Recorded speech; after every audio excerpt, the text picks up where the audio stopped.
కీర్తనలు 120వ అధ్యాయం. నా శ్రమలో నేను యెహోవాకు మొరపెట్టి తిని ఆయన నాకు ఉత్తరమిచ్చెను.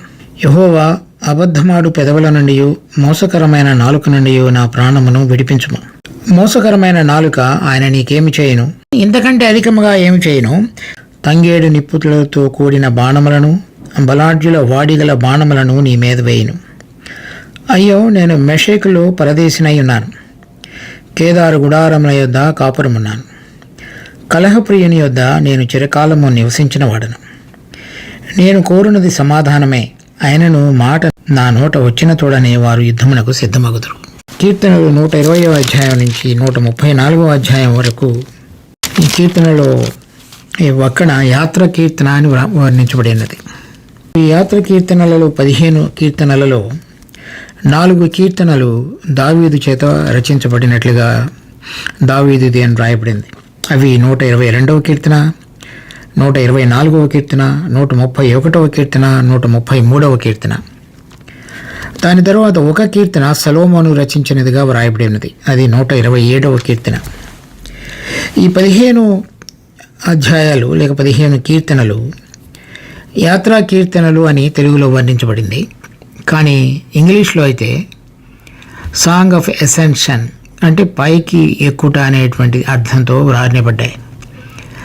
లేక సాంగ్స్ ఆఫ్ పిలిగ్రిమేజ్ ఇక్కడ తెలుగులో వర్ణించబడినట్లుగా యాత్రా కీర్తనని, లేక దేవుని యొక్క మందస్సాన్ని దావీదు సియోను అని పట్టణానికి తీసుకొస్తున్నటువంటి సందర్భంలో పాడినటువంటి పాటలుగా, కీర్తనలుగా కొంతమంది వర్ణించుతున్నారు. ఇవి రకరకాలుగా ఆలయంలో ఉన్నటువంటి 15 మెట్లు ఎక్కుతున్నప్పుడు ఆ 15 కీర్తనలు యాజకులు ఆ మెట్లు ఎక్కేటువంటి విధంగా ఒక్కొక్క మెట్టుకు ఒక్కొక్క కీర్తన పాడినట్లుగా కొంతమంది వర్ణిస్తున్నారు. కొంతమంది పాలస్తీనా దేశంలో చెదరి ఉన్నటువంటి ఇశ్రాయేలీలందరూ దేవుడు వారికి ఇచ్చినటువంటి నిబంధన ప్రకారంగా, నియమించిన నిబంధన ప్రకారంగా సంవత్సరానికి 3 సార్లు 20 సంవత్సరాలు దాటినటువంటి పురుషులందరూ కూడా దేవుని ఆలయంలో ఆయన సన్నిధిలో కనబడటానికి ఆయన వచ్చినప్పుడు వారి ఇంటి దగ్గర నుంచి యెరూషలేము యొక్క మందిరానికి వచ్చేటువంటి సందర్భంలో వారు పాడుతున్నటువంటి పాటలుగా కొంతమంది వర్ణిస్తున్నారు. లేక కొంతమంది ఈ బబులోను దాసత్వంలోనికి వెళ్ళిన తరువాత తిరిగి వచ్చినటువంటి సందర్భంలో ఎజ్రా సమయంలోనూ నెహెమ్యా సమయంలో మందిరము తర్వాత గోడలు కట్టబడుతున్నటువంటి సందర్భాలలో వారు గతంలో దాసత్వంలో ఉంటున్నప్పుడు యొక్క అనుభవాలు, మందిరాన్ని గోడలు కట్టుతున్నప్పుడు ఎదుర్కొన్నటువంటి అనుభవాలను ఆధారంగా ఈ కీర్తనలు రచించి ఉండవచ్చు అనేటువంటిది కొంతమంది భావన. ఇక్కడ కనుక మనం చూసినట్లయితే 120వ కీర్తనలో తర్వాత ఇంకొక రకంగా కనుక మనం ఆలోచించినట్లయితే ఈ 120వ కీర్తన నుంచి 134వ కీర్తన వరకు ఉన్నటువంటి 15 అధ్యాయాలు మన ఆత్మ సంబంధమైన జీవితంలో మెట్టుకి మరింత పరిపక్వతలోనికి రాగలగటానికి పనికొచ్చేటువంటి విధముగా రాయబడి ఉన్నాయని కూడా కొంతమంది యొక్క తలంపు. మనము వీటిని 15 కీర్తనలు ధ్యానించే సమయంలో ఆత్మ సంబంధంగా మనం ఏ విషయాలను చూడవచ్చు, అది ఏ విధంగా మన జీవితంలో, క్రైస్తవ జీవితంలో, విశ్వాస జీవితంలో మనం అన్వయించుకొని దానిలో పరిణితిలోనికి రాగలిగేటట్లుగా మనకు దేవుడు సహాయపడును గాక. 120వ అధ్యాయంలో ఇది కనుక మనం చూసినట్లయితే ఈ కీర్తనలో నెహెమ్యా ఈ గోడలు, యెరూషలేము యొక్క గోడలు కట్టేటటువంటి సందర్భంలో అక్కడ ఉన్నటువంటి కొంతమంది దేవునికి వ్యతిరేకంగా ఉన్నటువంటి శక్తులు అతనితో పాటుగా పోరాడి ఈ యెరూషలేము పట్టణం యొక్క గోడలు కట్టకుండా నిలిపివేయటానికి చేస్తున్నటువంటి ప్రయత్న సందర్భంలో నెహెమ్యా దేవుని ఎదుట ప్రార్థించినటువంటి అనేక సందర్భాలు నెహెమ్యా పుస్తకంలో రాయబడ్డాయి. ఆ సందర్భంలో ఏదైతే అతను ప్రార్థించున్నాడో అతడు ఆ దినాలలో శత్రువులుగా భావించబడుతున్నటువంటి కొంతమందిని యొక్క ప్రయత్నాలు, వారి యొక్క మాటలు, తర్వాత వారు ఏ విధంగా కలహపడ్డారో లేక మోసపరచబడేటువంటి ఆలోచన కలిగి ఉన్నారో వారిని గురించినటువంటి విషయాలు ఈ కీర్తనలో వర్ణించబడ్డాయి. ఇవి రకరకాలుగా మనం చూడవచ్చు. కానీ నెహెమ్యా పుస్తకంలో చెప్పబడినటువంటి కొన్ని విషయాలు కనుక మనం చూసినట్లయితే నెహెమ్యా గ్రంథం 2వ అధ్యాయం 19వ వచనం. అయితే హోరోనీయుడైన సన్బల్లటును, అమ్మోనీయుడైన దాసుడగు టోబియా అనువాడును, అరబీయుడైన గెషెమును ఆ మాట వినినప్పుడు మమ్మల్ని హేళన చేసి మా పని తృణీకరించి మీరు చేయు పని ఏమిటి, రాజు మీద తిరుగుబాటు చేయుదురా అని చెప్పిరి. తరువాత 4వ అధ్యాయం 1వ వచనంలో, మేము గోడ కట్టుచున్న సమాచారం విని సన్బల్లటు మిగుల కోపగించి రౌద్రుడై యూదులను ఎగతాళి చేసి, తర్వాత అదే అధ్యాయంలో 5వ వచనం 7వ వచనం కూడా, వారు కట్టువారిని బట్టి నీకు కోపము పుట్టించి ఉండిరి కనుక వారి దోషమును పరిహరింపకము, నీ ఎదుట వారి పాపమును తుడిచివేయకము. ఇది నెహెమ్యా దేవుని ఎదుట చేస్తున్నటువంటి ప్రార్థన. 7వ వచనంలో, సన్బల్లటును, టోబియాను, అరబీయులను, అమ్మోనీయులను, అష్టోదీయులను యెరూషలేము యొక్క గోడలు కట్టబడిననియు బీటలన్నీ కప్పబడిననియు వినినప్పుడు, తర్వాత 17వ వచనం 19వ వచనం కూడా, గోడ కట్టువారును, బరువులు మోయువారును, బరువులు ఎత్తువారును ఒక్కొక్కరు ఒక చేతితో పనిచేసి ఒక చేతితో ఆయుధము పట్టుకుని ఉండిరి. 19వ వచనం, అప్పుడు నేను ప్రధానులతోనూ అధికారులతోనూ మిగిలిన వారితో ఇట్లాంటిని, పని మిక్కిలి గొప్పది, మనము గోడ మీద ఒకరికొకరికి చాలా ఎడమగా ఉన్నాము. ఈ విధంగా వారందరూ కూడా ఈ గోడలు కడుతూ బీటలు కప్పబడేటువంటి సందర్భంలో కలిగినటువంటి వ్యతిరేక శక్తులు. వాళ్ళు ప్రధానంగా ఈ సన్బల్లటు, టోబియా, తర్వాత అరబీయుడైన గెషెము, ఈ ముగ్గురు, ఒకళ్ళు అరబీలు, ఒకళ్ళు అమ్మోనీయులు, ఇంకొకళ్ళు హోరోనీయులు. వీళ్ళందరూ కూడా దేవుని ప్రజలకు వ్యతిరేకంగా ఉండి దేవుని యొక్క పనికి వ్యతిరేకంగా నిలబడేటువంటి శక్తులు. ఈ విధంగా ఉన్న సందర్భంలో మళ్ళీ 6వ అధ్యాయంలో కూడా కొన్ని చూసినట్లయితే 15వ వచనం నుంచి 19వ వచనం వరకు, ఈ ప్రకారముగా ఏలూలు మాసము 25వ దినమందు అనగా 52 దినములకు ప్రాకారమును కట్టుట సమాప్తమాయను. అయితే మా శత్రువులు ఈ సంగతి వినినప్పుడును, మా చుట్టూ ఉన్న అన్యజనులందరూ జరిగిన పని చూచినప్పుడును వారు బహుగా అధైర్యపడిరి. ఎలయనగా ఈ పని మా దేవుని వలన జరిగినదని వారు తెలుసుకొనిరి. ఆ దినములలో యూదుల ప్రధానులను టోబియా యొద్దకు మాటిమాటికి పత్రికలు పంపుచూ వచ్చిరి. అతడును వారికి పత్రికలు పంపుచుండెను. అతడు అరహు కుమారుడైన షెకన్యాకు అల్లుడు. ఇదియుగాక యెహోనాను అను తన కుమారుడు బెరకియా కుమారుడైన మెషుల్లాము కుమార్తెను వివాహం చేసుకుని ఉండిన కనుక యూదులలో అనేకులు అతని పక్షమున ఉండేదమని ప్రమాణం చేసిరి. వారు నా ఎదుట అతని గుణాతిశయములను గురించి మాట్లాడుచూ వచ్చిరి. నేను చెప్పిన మాటలు అతనికి తెలియజేసిరి. నన్ను భయపెట్టుటకే టోబియా పత్రికలు పంపెను.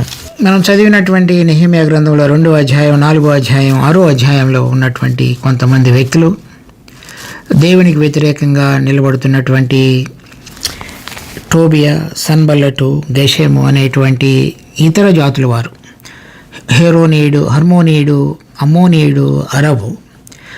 తర్వాత అంతకంటే దుఃఖకరమైన విషయం ఏమిటంటే, ఈ 6వ అధ్యాయంలో మనం చూచినటువంటి యూదుల ప్రధానులు 17వ వచనంలో, 6వ అధ్యాయం 17వ వచనంలో, యూదుల ప్రధానులు టోబియా యొద్దకి మాటిమాటికి పత్రికలు పంపుచుండిరి. 19వ వచనంలో, వారు నా ఎదుట అతని గుణాతిశయములను గురించి మాట్లాడుతూ వచ్చిరి.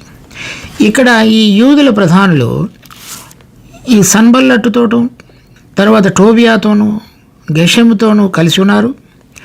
తర్వాత నెహెమ్యా అతనితో పాటు పనిచేస్తున్నటువంటి వ్యక్తులతో కూడా సంబంధం కలిగి ఉన్నారు. ఇటువంటి విధంగా ఉన్నటువంటి వ్యక్తులు ఈ దేవుని పని యొక్క నిర్మాణంలో వారు దేవుని గురించినటువంటి పని ఆసక్తి కానీ, లేక ఆయన పని యొక్క నిర్మాణ విషయంలో కలిగిన ఆసక్తి కానీ లేదు. కానీ వారు ఇక్కడ ఉన్నటువంటి విషయాలలో ఆసక్తి కలిగి ఇతరులతో వియ్యం అందుకొని వాళ్ళ పిల్లలను అతనితోటి ఇచ్చుకొని వారు లోక సంబంధమైనటువంటి దానితోటి, దేవునికి వ్యతిరేకంగా నిలబడే శక్తులతోటి సమాధానం కలిగి జీవించేటువంటి వారుగా, ఈ లోకంలో వారు పేరు ప్రఖ్యాతులు సుఖాన్ని కోరినటువంటి వారుగా యూదుల ప్రధానులు కొంతమంది ఉన్నట్లుగా గమనిస్తాం. ఇక్కడ మనం చూస్తున్నటువంటి విధంగా సన్బల్లటు, టోబియా, గెషెము అని దేవునికి వ్యతిరేక శక్తులు, దేవుని పేరు కలిగి దేవునికి వ్యతిరేకంగా ఉన్నటువంటి నిలబడుతున్నటువంటి కొంతమంది యూదుల ప్రధానులు, ఈ రెండు గుంపులు వారితోటి కూడా కలిసి చేసేటువంటి పోరాటంలో నెహెమ్యా అతని పక్షంగా ఉన్నటువంటి వారు చేస్తున్నటువంటి ప్రార్థనలోని కొన్ని అంశాలు ఈ 120వ కీర్తనలో పొందుపరచబడ్డాయి. అతను చెప్తున్నాడు 1వ వచనంలో, నా శ్రమలో నేను యెహోవాకు మొరపెట్టి తిని ఆయన నాకు ఉత్తరం ఇచ్చెను.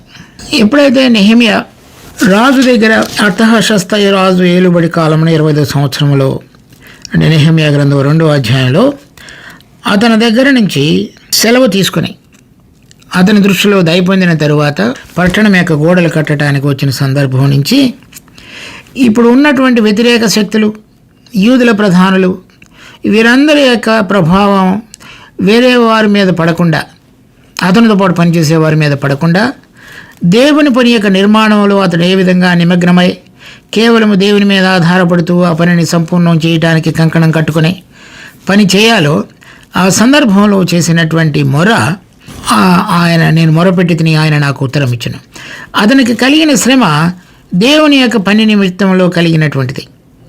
ఆ పని నిర్మాణంలో కలుగుతున్నటువంటి అవరోధాలు, ఇంట బయట ఉన్నటువంటి శత్రువు యొక్క సముదాయము, వీటన్నిటి విషయంలో కూడా మొరపెట్టినప్పుడు దేవుడు నాకు ఉత్తరం ఇచ్చాడని చెప్తున్నాడు. 2వ వచనం, యెహోవా అబద్ధమాడు పెదవుల నుండి మోసకరమైన నాలుక నుండి నా ప్రాణమును విడిపించుము. ఇక్కడ చూడండి, నెహెమ్యా గ్రంథం 6వ అధ్యాయంలో 19వ వచనం, వారు నా ఎదుట అతని గుణాతిశయములను గురించి మాట్లాడుచూ వచ్చిరి, నేను చెప్పిన మాటలు అతనికి తెలియజేసిరి, నన్ను భయపెట్టుటకే టోబియా పత్రికలు పంపిను. ఈ టోబియా తోటి యూదుల ప్రధానులు సంబంధం కలిగి ఉన్నారు. తర్వాత అతడు ఆ యూదుల ప్రధానులు నెహెమ్యా దగ్గరకు వచ్చినప్పుడు మోసకరమైనటువంటి మాటలు మాట్లాడేవారుగా ఉన్నారు. వారిని గురించి ఏం చెప్తున్నాడంటే, ఆయన నీకేం చేయను, ఇంతకంటే అధికంగా ఏం చేయను, తంగేడు నిప్పులతో కూడిన బాణములను, బలాఢ్యుల వాడిగల బాణములను నీ మీద వేయను. ఈ తంగేడు నిప్పులు అవి వాటి యొక్క గుణం ఏదైతే తెలుగులో తంగేడు అని రాయబడి ఉన్నది, కానీ అక్కడ ఇంగ్లీష్లో చెప్పబడినటువంటి జునిపర్ అనేటువంటి చెట్టు నుంచి వచ్చినటువంటి చెక్కలు లేకపోతే వంట చెరకు ఏదైతే ఉన్నదో అది ఒకసారి వెలిగించబడిన తరువాత అధిక సమయం అవి మంట నిలబడేదిగా ఉంటున్నది, త్వరగా ఆరిపోతుంది. కనుక ఆ నాలిక మీద ఆ తంగేడు నిప్పులతో పోయబడి దేవుడు వారికి శిక్షను విధించును అనేటువంటిది నెహెమ్యా యొక్క లేక కీర్తనకారుడి యొక్క తలంపు. తరువాత బలాఢ్యుల వాడిగల బాణములు నీ మీద వేయను అంటే అది ఏ విధంగా ఆ బాణం వచ్చి మనను తాకి ఆ నాలుకను గుచ్చగలదో లేకపోతే మన మీదకి రాగలదో, ఆ బలాఢ్యుల యొక్క బాణమైనట్లయితే వడిగా వేగంగా వచ్చి మనం ఎక్కడ తగులుతుందో అనుకునే లోపే అది తగులుతుంది. అటువంటి విధంగా దేవుడు నీకు శిక్ష విధించును అని చెప్తున్నాడు. ఇక్కడ చూస్తున్నటువంటి ఇంట ఉన్నటువంటి శత్రువులు కానీ బయట ఉన్నటువంటి శత్రువులతో కలిగిన పోరాటంలో ఎవరెవరైతే మోసకరమైన విధంగా మాట్లాడుతూ మంచిగా పైకి పలుకుతూ లోపల యుక్తిగా వారికి హాని కలుగు చేయాలని దేవుని పనికి అడ్డం పడాలని చూస్తున్నటువంటి ప్రతి శక్తి మీద దేవుడు రాబోయే దినాలలో కూడా ఆ విధమైనటువంటి శిక్షను విధించేవాడుగా ఉన్నట్లుగా ఈ ప్రవచనకర్త వారికి కలిగిన అనుభవం ద్వారా మనకి తెలియపరుస్తున్నాడు. ఇది ఈ మోసకరమైన నాలుక తంగేడు నిప్పులతో కూడినటువంటిది లేక బలాఢ్యుల వాడిగల బాణములు నీ మీద వేయను. ఇది యాకోబు పత్రిక 3వ అధ్యాయంలో కూడా మనం చూస్తే యాకోబు పత్రిక 3వ అధ్యాయం 6వ వచనంలో ఉంది, నాలుక అగ్నియే, నాలుక మన అవయవములలో ఉంచబడిన పాప ప్రపంచమై సర్వ శరీరమునకు మాలిన్యం కలుగు చేయొచ్చు, ప్రకృతి చక్రమునకు చిచ్చుబెట్టును. ఈ విధంగా ఈ మోసకరమైన నాలుకలో ఉన్నటువంటి గుణం అది ఏ విధంగా చిచ్చు పెడుతుందో, అది ఎందుకు ఆ విధంగా చేస్తున్నది అంటే అది నరకము చేత చిచ్చు పెట్టబడును. కనుక అది అపవాది యొక్క ప్రభావం చేత అతడు అబద్ధానికి కర్త గనక, జనకుడు గనక, ఆది నుంచి అబద్ధం చెప్పేవాడుగా ఉన్నాడు కనుక అతనిలో సత్యం లేదు కనుక అతని ప్రభావం ద్వారా నడిపించబడేటువంటి వారే మోసకరమైన నాలుకను కలిగిన వారు. తర్వాత 5వ వచనంలో, అయ్యో నేను మెషెకులో పరదేశినైనాను, కేదారు గుడారముల యొద్ద కాపురమున్నాను. ఈ మెషెకు అనేటువంటిది ఇశ్రాయేలులకు చాలా ఉత్తరాన ఉన్నటువంటి భాగం. ఒక నల్ల సముద్రం దగ్గర ఉన్నటువంటి ఒక భూప్రాంతంలో ఉన్నటువంటి జనులను మెషెకు అంటారు. తర్వాత ఈ కేదారు అనేటువంటిది ఇక్కడ మనం ఆదికాండం కనుక 25వ అధ్యాయంలో చూస్తే 13వ వచనం, ఇష్మాయేలు జ్యేష్ఠ కుమారుడైన నెబాయేతు, కేదారు, అద్బయేలు, మిబ్సాము, వీళ్ళ నలుగురు ఇష్మాయేల్ యొక్క జ్యేష్ఠ కుమారులు. వారిలో ఈ కేదార్ అనేటువంటి ఒక అతన్ని మనం చూడవచ్చు. ఇష్మాయేల్ యొక్క కుమారుడు అబ్రహాము, ఇష్మాయేలు, కేదార్. అతని గుడారంల యొద్ద నేను కాపురం ఉన్నానని చెప్తున్నాడు. ఉత్తరాన ఉన్నటువంటి మెషెకిలో పరదేశిగా ఉన్నాను. తర్వాత కేదారు గుడారంల యొద్ద నేను కాపురం ఉన్నాను అంటే ఇక్కడికి వచ్చిన తరువాత ఎక్కువ రోజులు ఉండవలసినటువంటి స్థానం అతని చుట్టూ ఆక్రమించుకున్నటువంటి వారు ఇష్మాయేల్ యొక్క సంతానంగా ఉన్నటువంటి వారు అని అర్థం. తర్వాత కలహప్రియుని యొద్ద నేను చిరకాలము నివసించిన వాడను. మొట్టమొదట పరదేశిగా ఉన్నాడు, అంటే కొంతకాలం మాత్రమే. తర్వాత గుడారాల్లో ఉన్నాడు, అంతకంటే ఎక్కువ సమయంలో గుడారాల్లో నివసిస్తూ వచ్చాడు. తర్వాత కలహప్రియుని వద్ద నేను చిరకాలము నివసించిన వాడు, అంటే ఎవరైతే మాటి మాటికి తగాదా పెట్టుకుంటారో వాళ్ళ దగ్గర నేను ఎక్కువ కాలం నివసించానని చెప్తున్నాడు. వాళ్ళు ఎవరు అంటే ఆదికాండం 16వ అధ్యాయం 11, 12 వచనాలు. మరియు యెహోవా దూత, ఇదిగో యెహోవా నీ మొరను వినెను, నీవు గర్భవతివై ఉన్నావు, నీవు కుమారుని కని అతనికి ఇష్మాయేలు అని పేరు పెట్టుదు. అతడు అడవి గాడిద వంటి మనుషుడు, అతని చెయ్యి అందరికిని, అందరి చేతులు అతనికి విరోధంగా ఉండెను. అతడు తన సహోదరులందరి ఎదుట నివసించునని దానితో చెప్పగా, ఇతనికి హాగరుకు పుట్టినవాడు ఇష్మాయేలు, అతనికి అడవి గాడిద వంటి స్వభావం కలిగిన వాడు, అతని చెయ్యి అందరికి విరోధంగా, అందరి చెయ్యి అతనికి విరోధంగా ఉంటుందని చెప్పబడింది. అటువంటి వాళ్లే కలహప్రియులు అని అర్థం. నేను కలహప్రియుని యొద్ద చిరకాలము నివసించిన వాడును అనగా, నువ్వు ఏది చేయాలనుకున్నప్పటికీ కూడా వాళ్ళు తగాదా పడేటువంటి స్వభావం కలిగిన వాళ్ళని అర్థం. అతని చెయ్యి అతనికి విరోధంగా ఉండేటువంటి సమాధానానికి బదులుగా ఎప్పుడు కలహంతోనే తన జీవితాన్ని అంతటినీ కొనసాగించేవాడని అర్థం. 7వ వచనం, నేను కోరనిది సమాధానమే, ఆయనను మాట నా నోట వచ్చిన తోడనే వారు యుద్ధమునకు సిద్ధమవుతారు.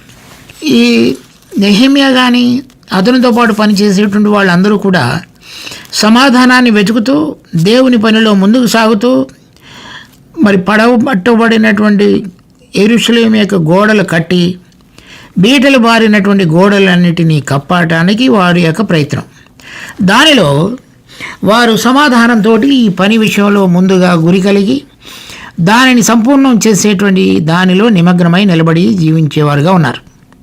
కానీ దానిని ఆపటానికి చేసేటువంటి ప్రయత్నాలన్నిటిలో కూడా ఈ ఇష్మాయేల్ స్వభావం కలిగిన వారు, అమ్మోనీల స్వభావం కలిగిన వారు, తర్వాత దేవునికి వ్యతిరేకంగా ఉన్నటువంటి వారే అందరూ కలహము, మోసకరమైనటువంటిది, రకరకాలైనటువంటి స్వభావాలతో దేవుని పనికి ఆటంకాన్ని, చివరికి విచ్ఛిన్నాన్ని కలుగజేసేటువంటి శక్తులు.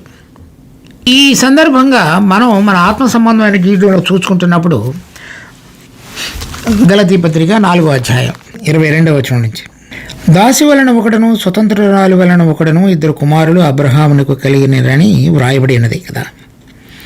ఆయనను దాసి వలన పుట్టినవాడు శరీర ప్రకారం పుట్టెను, స్వతంత్రురాలు వలన పుట్టినవాడు వాగ్దానమును బట్టి పుట్టెను. ఇక్కడ అబ్రహాము కలిగినటువంటి ఇద్దరు కుమారులు, ఒకడు ఇష్మాయేలు, ఒకడు ఇస్సాకు.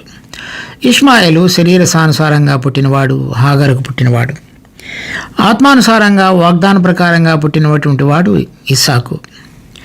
తర్వాత 24వ వచనంలో, ఈ సంగతులు అలంకార రూపంగా చెప్పబడి ఉన్నది. ఈ స్త్రీలు 2 నిబంధనలు అయినారు, వాటిలో ఒకటి సీనాయి కొండ సంబంధమైనదే, దాస్యంలో ఉండటకు పిల్లలను కనను.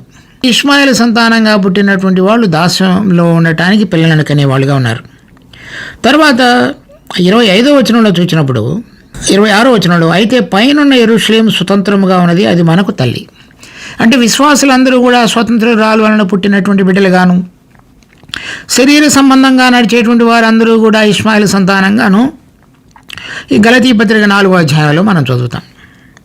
కనుక ఏం చెబుతున్నదంటే 29వ వచనంలో, అప్పుడు శరీరమును బట్టి పుట్టినవాడు ఆత్మను బట్టి పుట్టిన వానిని ఎలాగో హింస పెట్టినో ఇప్పుడునో అలాగే జరుగుతున్నది. మనం చదివినటువంటి 120వ కీర్తనలో ఈ మోసకరమైన నాలుక, తర్వాత కలహప్రియుడు, తర్వాత పనికి ఆటంకంగా కలిగినటువంటి అనేక మంది శక్తులు, వీరందరూ కూడా శరీర సంబంధంగా ఉండినటువంటి వారు. వాళ్ళలో అమ్మోనీయులు ఉన్నారు, కేదారు వాళ్ళు ఉన్నారు, తర్వాత హెర్మోనీయుడు ఉన్నాడు, తర్వాత ఇంకా దేవునికి వ్యతిరేకంగా నిలబడినటువంటి యూదుల ప్రధానులు ఉన్నారు, అంటే వాళ్ళ సులాభం కొరకు. ఈ సందర్భంగా మనం చూసినప్పుడు దేవుణ్ణి ఎరిగి ఉన్నామని చెప్పుకుంటూ దేవుని యొక్క శక్తి మీద ఆత్మ సంబంధంగా ఆత్మ మనకు కలుగు చేసేటువంటి విడుదల మీద ఆధారపడకుండా ఉన్నటువంటి వాళ్ళు, దేవుని పని ఆత్మ సంబంధంగా ఆత్మపూర్ణులై తర్వాత దేవుని యొక్క జీవం కలిగి జీవిస్తూ ఆత్మ ద్వారా నడిపించబడుతున్నటువంటి అనుభవం లేకుండా జీవించి చేసేటువంటి పని ఏదైతే ఉన్నదో దానికి లోక సంబంధంగా మనిషి యొక్క జ్ఞానం చేత బుద్ధి చేత వాళ్ళ కలిగినటువంటి పద్ధతులు ప్రణాళికల చొప్పున మనిషి యొక్క జ్ఞానం ద్వారా కట్టేటువంటి పనులు, ఈ రెండింటికి కూడా ఎప్పుడూ కూడా పోరాటమే జరుగుతున్నది. ఆ పోరాటంలో వాళ్ళు ఏ విధంగా ఉన్నారనేటువంటిది చివరికి దేవుడు నిర్ణయిస్తాడు. కానీ నెహెమ్యా సమయంలో దేవుడు వారికి తోడుగా ఉండి, ఒక వచనం చూడండి, నెహెమ్యా గ్రంథం 6వ అధ్యాయం 16వ వచనం. అయితే మా శత్రువులు ఈ సంగతి వినినప్పుడును మా చుట్టూ ఉన్న జనులందరూ జరిగిన పని చూచినప్పుడును వారు బహుగా అధైర్యపడిరి. ఎలా అనగా ఈ పని మా దేవుని వలన జరిగినదని వారు తెలుసుకునిరి. ఈ విధంగా దేవుని వలన పని జరిగించేటువంటి ప్రక్రియలో ముందుకు సాగినటువంటి నెహెమ్యా, అతనికి తోడుగా నిలబడినటువంటి అనేక మంది యోధులు ఈ దినాలలో ఆత్మ సంబంధమైనటువంటి సంతానంగా ఉండి వారెప్పుడు కూడా సమాధానాన్ని కోరుకుంటూ ఈ లోకంలో దేవుని మీద ఆధారపడుతూ ఈ కలహములు, నింద, మోసము అనేటువంటి వాటి మధ్యలో కూడా వెళుతూ ఏదైతే దేవునికి వ్యతిరేకంగా ఉన్న శక్తులు వారి మీద మరి అడ్డగించేటువంటి విధంగా పనిచేస్తాయో వాటన్నిటిని దాటుకుని దేవుని పనిని ముందుకు సాగించేటువంటి నిర్మాణంలో వారు నిలబడిన వారుగా ఉన్నారు. వారికి సంబంధించినటువంటి కీర్తనలో అటువంటి వారు ఆ పని నిమిత్తమై వాళ్ళకు కలిగినటువంటి ఏదైతే శ్రమలు, ఇబ్బందులు ఉన్నాయో సత్యం కొరకు నిలబడి దేవుని యొక్క కట్టుతున్నటువంటి సంఘంలో ఆయనతో పాటుగా నిలబడి ఆయనకు సహపాటి వారుగా ఉండి దేవుడు ఏర్పరచుకున్నటువంటి బిడ్డలందరినీ పోగు చేసే క్రమం కానీ, పోగు చేయబడినటువంటి వారు ఆత్మ సంబంధంగా ఎదిగి దేవుని యొక్క ఆలయంగా, మందిరంగా కట్టబడి దేవుని యొక్క మహిమార్థకరమై వాళ్ళ జీవితాలలో పరిపక్వతలోనికి తీసుకుని రావడానికి పనిచేసేటువంటి బోధకులు కానీ, ప్రవక్తలు కానీ, ఇటువంటి వారందరూ కూడా ఆత్మచేత నడిపించబడుతూ ఆత్మఫలములైన సమాధానంతో నింపబడి ఉన్నటువంటి సందర్భంలో చేసేటువంటి ప్రార్థనలో దేవుడు ఏ విధంగా వారి మొర వింటాడు అనేటువంటి దానికి గుర్తుగా కూడా ఈ 120వ కీర్తన ఉన్నది. కనుక మనం దేవుని బిడ్డలంగా ఉండి ఈ లోకంలో జీవించుతున్న సమయంలో దేవుడిని ఎరగని వారి దగ్గర నుంచి వచ్చేటువంటి విషయంలో ఉన్నటువంటి ఆటంకములు కానీ, దేవుని ఎరిగి ఉన్నామని చెబుతూ శరీర సంబంధంగా జీవిస్తున్నటువంటి అనేక మంది విశ్వాసుల ద్వారా కలిగేటువంటి పోరాటంలో కానీ మనం దేవుని పక్షంగా నిలబడి ఏ విధంగా కీర్తనకారుడి యొక్క శ్రమలో దేవుడు వారి మొరను విని వారు జరిగించుతున్న పని నిర్మాణం అంతటిలో కూడా దానిని సఫలపరిచున్నాడు.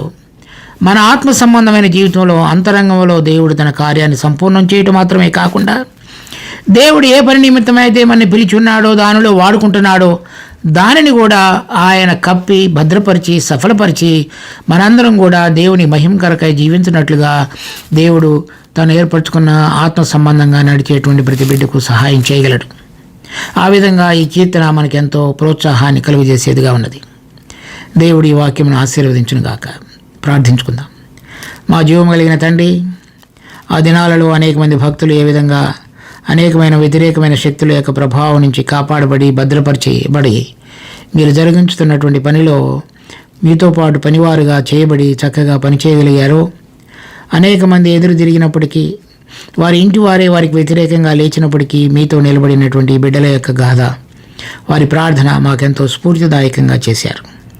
కనుక మేము ఏ విషయంలో కూడా కృంగిపోక మీతో చక్కగా నిలబడి నడవగలగటానికి కావలసిన దయను కుమ్మరించి మమ్మల్ని ఆశీర్వదించమని వేడుకుంటూ మా రక్షకుడు ప్రభు అయిన యేసునామమున అడిగి వేడుకుంటున్నాం తండ్రి.